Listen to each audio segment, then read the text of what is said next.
This is an important update to my previous creatine video, which by the way, now has almost 500,000 views on YouTube, so a big thank you to everyone who's watched and commented on it. Now the main purpose of this short, non-technical presentation is to update you on changes that I've made to my creatine protocol since my original upload almost a year ago.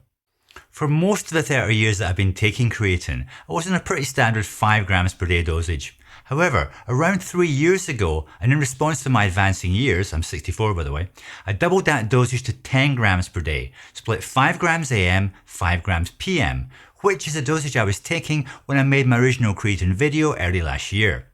And if you've seen that video, then you'll know I got great results from that dosage with 0 side effects and excellent blood work. The primary reason for doubling my dosage was in order to achieve increased bone mineral density, which requires a considerably higher dosage than the 5 grams that's effective for muscle.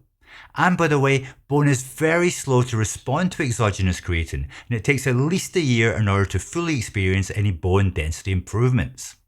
3 months ago, however, I decided to push the dosage even higher. And that's because looking beyond creatine's muscle and bone benefits, I just couldn't ignore the fact that creatine is also crucial for optimal brain function, playing an important role in protecting the aging brain from neurological conditions such as Parkinson's and Alzheimer's.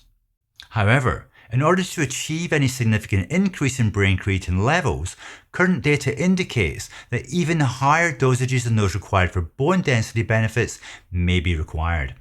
You see, although the brain does synthesize its own creatine, unlike in the case of muscle, the brain can be considered fairly resistant to exogenous creatine. It doesn't easily cross the blood-brain barrier, which would explain why higher dosages appear to be necessary. It's also important to recognize that just as in the case of muscle, any increase in brain creatine levels will not only be determined by dosage, but also by whether an individual is a high, moderate, or low responder. So as you can imagine, much of this is still guesswork. And if you're wondering how brain creatine levels are measured, this is done using magnetic resonance spectroscopy, which is very similar to an MRI, except it also provides chemical information about the tissues being studied. It's an expensive procedure, and as far as I'm aware, it's not available to the general public. That said, I finally settled on increasing my dosage to 15 grams per day, for now at least, which I should point out is still low compared to some neurological studies, which in the past have used dosages as high as 0.4 grams per kilogram of body weight. And that would work out at 36 grams per day at my weight, so I definitely wasn't going there. Anyway, at 15 grams per day, split 7.5 grams AM and 7.5 grams PM, I'm happy to report no adverse changes to my blood work, and mentally I feel sharper than ever.